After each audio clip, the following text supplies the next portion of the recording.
What is going on, Warriors? Welcome to another episode of Pardon My Pancreas podcast. Now, I'm stoked to share this story with you because it's not the original story I was going to share with you this week. See, last week I had the unique opportunity to play different roles in the medical professional world. I got to play doctor and dentist and surgeon and nurse and all these great things. I worked with a company that is actually an outfitter for medical professionals. They come up with scrubs and a bunch of other fantastic things that give medical professionals the opportunity to be comfortable while they're working and saving lives, right? And ironically enough, I know, I have a t-shirt that says, not a doctor, and yet I played a doctor.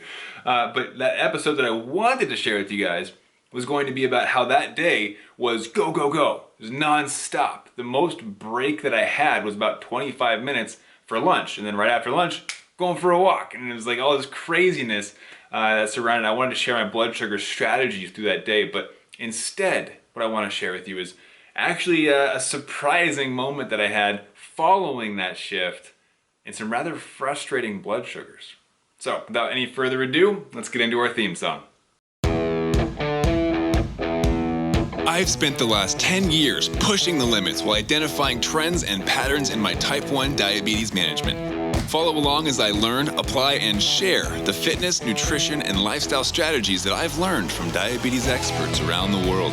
The real question is, how can we live fearlessly with diabetes while maintaining stable blood sugars? This podcast is here to give you the answer. My name is Matt Vandevecht, head coach and co-founder of FTF Warrior, and welcome to Pardon My Pancreas. So, as I mentioned, last week had an interesting experience kind of working through different medical roles and kind of playing around with it. And over the course of the day, I did not control my schedule at all. I had other people telling me what to do, what was for lunch, what the time frames were, when we were going for walks. I had no control over it. And as a result, had to manipulate my strategies for blood sugar control. But what was interesting is that I changed my site out the night before. And, I had to wake up before the sun rose. So I woke up, it's pitch black, right? I mean, this is kind of my little glimpse into the medical world. Because I know they have long, crazy shifts. I mean, you guys are the true heroes.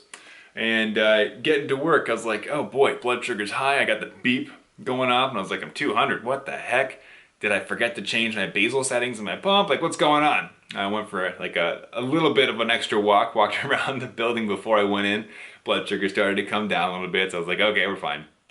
But towards the end of the day, blood sugars cooperated enough with my strategies that were changed and manipulated based on what was happening around me. And I went to get dinner, brought it home, had dinner at home, so a controlled environment. I got to carb count because throughout the day, I had no idea how many carbs were in my food. Complete guess. But coming home, that dinner, I was like, okay, pretty standard foods that I typically eat at home. I should be fine. Like, this should be a totally great meal. Until about an hour later. Beep, beep, beep, double arrows up. And I was like, wait, what? What's going on? And I was like, Lisa, I gotta go for a walk. I gotta figure this thing out. Double arrows up at 200. This is not gonna go well for me if I don't take action immediately. And so I went for a walk. She's like, you know what? I'll join you. She came with me. It was nice. And about 20 minutes later, I see it start to level off at 240. I'm like, all right, I think I caught it, right? Maybe I'll give like an extra mini bolus. I think I gave like a third of a unit. And I was like, let's just kind of encourage it to go in the right direction. And, head back home. So I was like, it's coming back. Let's just go relax at home and have a nice night together. It came down to about 226. And then it stopped going down. And I was like, hey, what's going on? 229. 235, 240, and I'm like, no, don't do this to me. I want to go to bed. I've been up since who knows what time. I'm super tired. This is frustrating, to say the least.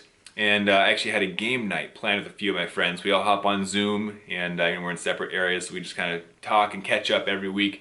And I'm like, I'm going to be sitting for the next hour, 2 hours, so these blood sugars need to be fixed. So I gave another correction.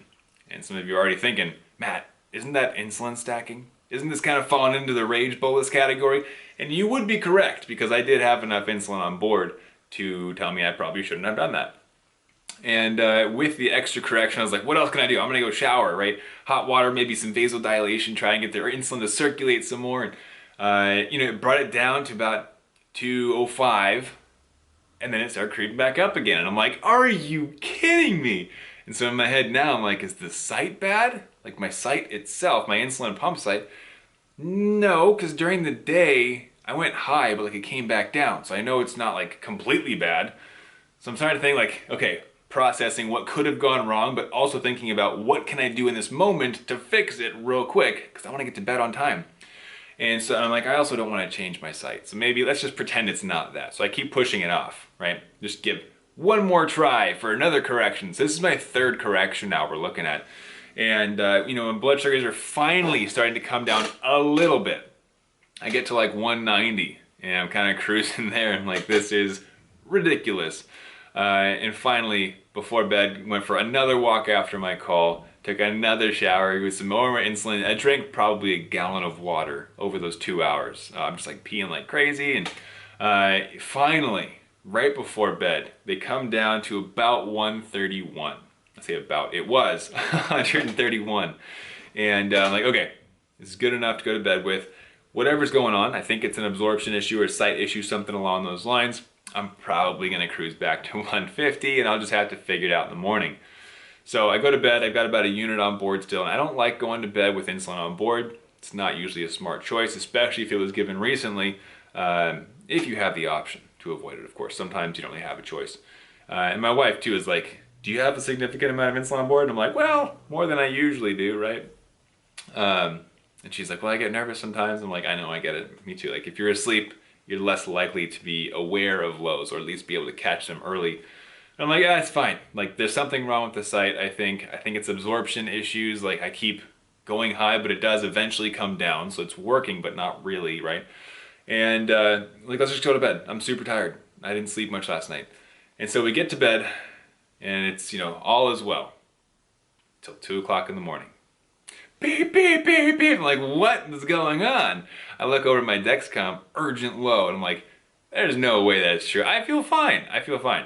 So, you know, I get up, I'm like, you know what? I need to do a finger stick, do the responsible thing, go see what I'm at. Prick my finger, 49. I'm like, what?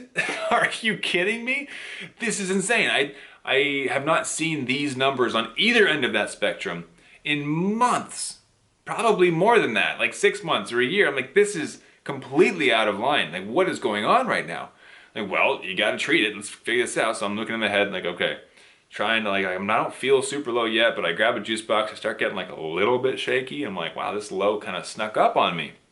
I drank a juice box, crushed the juice box, I should say. You know, still calculated how many carbs I need to get out of the 40s and into a better blood sugar. So I'm like, okay, based on what I know about my own body, right, using my 80-20 blood sugar formula, since it is unique to each of us, I'm like, okay, I need about 20 carbs. The Capri Sun that I have is 21. Perfect, that should get me to about 140. For me, doesn't mean it's gonna work for you. That's what you have to figure out the formula for. And you know, drink the juice box. Now it's starting to hit me. Starting to sweat, getting shaky. The room's kind of cloudy, and I'm like, whoa, this thing came out of nowhere, right? And I start dripping sweat. I'm getting drenched. I'm like, holy cow, this low is hitting hard, right? I mean, have you ever experienced a low like that where you're just like, this is next level, this sucks. So I'm drenched in sweat. I was wearing, you know, my PJs, I had a sweater on, sweatshirt. And I take off my sweatshirt because I'm just dripping sweat. I'm like, it's way too hot right now. I gotta get out of this thing. I open the sliding glass door and I go outside and I'm just standing there because I'm dripping in sweat waiting for the juice box to hit, right? And outside it's like 35 degrees. So I'm like, all right, this will cool me down real quick. I'm just uncomfortably sweaty. And you know, lows hit and it caused tons of sweat. My wife comes out of the bedroom. Remember, it's 2 o'clock in the morning. Maybe it's like 2:15 now. And she sees me standing outside, shirtless, in 35 degrees, and here's my Dexcom alert going off for an urgent low. And she's like, Matt, are you okay? What's going on? And I was like, I'm in the 40s. And she's like, oh my gosh, are you okay? I'm like, yeah, I'll be fine. You know, thank you for checking on me. You can go back to bed. She's amazing, by the way. Who else gets out of bed at 2 o'clock in the morning to check on somebody having a low blood sugar? I think most people at the most would be like, hey, are you okay? Be like, yeah, like, turn your alarm off then. She's so supportive. She's amazing. Anyways, I'm out there shirtless, still sweating in 35 degrees. And she's like, okay, are you sure you're okay? I'm like, yeah, I'm fine. She goes back to bed. You know, eventually my blood sugars come all the way back up. I start cruising around 120-ish, 130, and I'm like, cool. You know, have some fats and protein, go back to bed, figure this thing out in the morning, because holy cow, I'm still tired, and that low wrecked me. So, get up the next day, and this story is getting kind of long. We're gonna wrap it up soon, don't worry. Get up the next day, I got my coaching call that I have every week for my private clients, right, for type 1 diabetes. And, you know, wouldn't you know it, I have my breakfast, get up nice and early, and about an hour after I eat, arrow up, 205. And I'm like, are you kidding? I'm done. So I give a quick correction. I go for a run because I have only about 10 minutes to get whatever's happening fixed. And I'm like, I know this is my site. So I go for a run, try and get this thing fixed before it gets way out of control, chug some water, and ultimately it's in my leg. So halfway through my run, it starts hurting me because it's at a bad angle too. So it's just all these things coming together, and like trying not to get frustrated, but I keep remembering, hey, you control how you react to every situation in life. This doesn't have to be a negative only, right?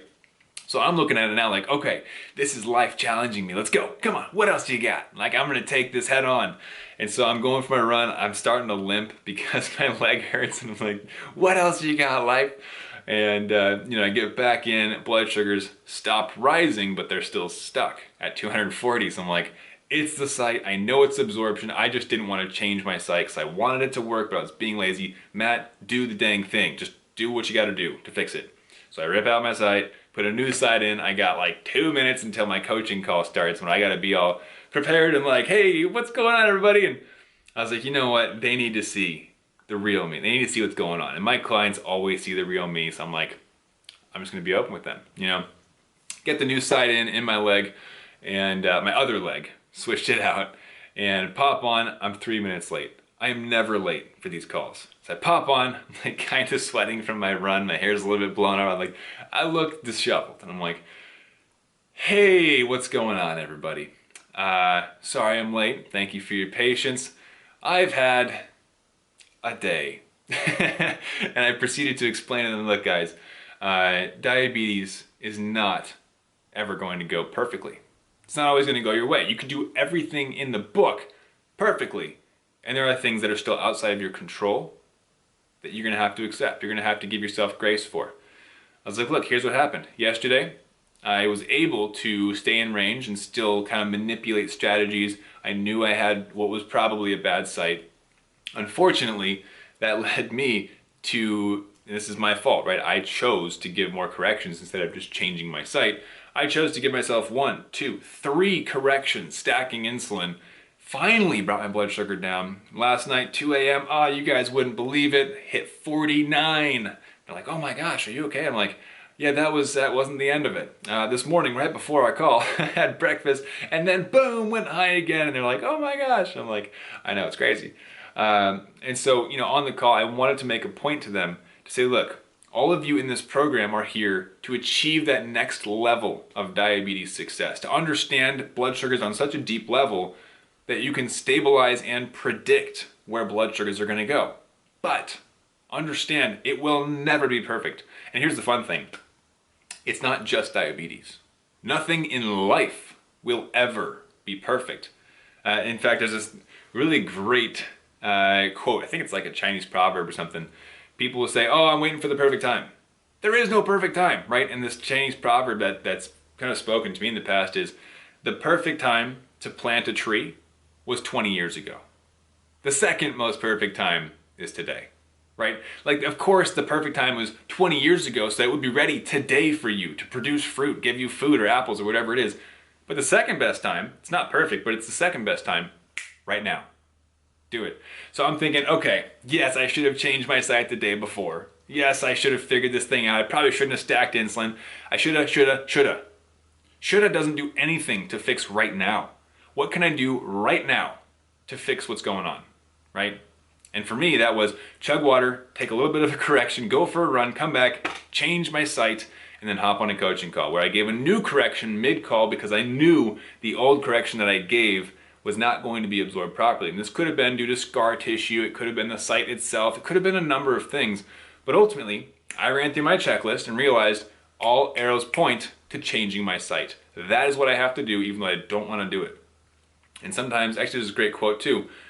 I can't means I must. Or I don't want to means I must. I didn't want to change my site. Matt, get over yourself. Do it. You know it's going to help you. And so helping them to see that not only is there no perfect time and that we need to take action now, but also you will never be perfect. Ever. And that's kind of exciting because it means we're always constantly growing, constantly improving on ourselves, constantly overcoming challenges and obstacles in our lives, right? I took that moment and thought about it. How can I perceive this in a positive light? This is a challenge I am pushing through. I am not going to let these high blood sugars, these low blood sugars define me, defeat me, or derail me, right? Multiple highs in a day, followed by a severe low, followed by another high. I could have sat in there and just complained, I hate my blood sugars, I hate diabetes, it's so rough. And I wanted to. Don't get me wrong, I really, really wanted to. Listen, you know what? I need to pick myself up. I need to move forward. What can I do right now to better the situation? How can I step off of the roller coaster blood sugars, right? Nobody wants to stay on the blood sugar roller coaster. It sucks. How can you step off right now? What steps can you take that are actionable to get you to where you need to be? Now, what I want you guys to take from this lesson, a couple different things. One, mindset. Life will never be perfect. Blood sugars will never be perfect. Yes, my clients reach 80% time in range, 90% time in range, plus, right?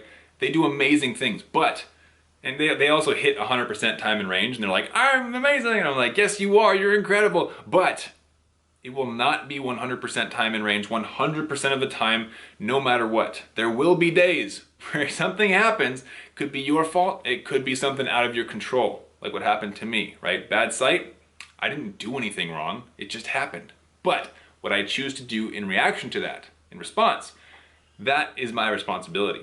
So hey, it's not gonna be perfect, but what can you do right now to change the outcome? What can you do right now to control how you react to what life throws at you?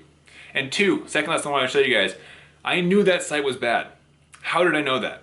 One, my blood sugars are almost always perfectly controlled. Almost. Not always. I am not perfect and I will never be perfect.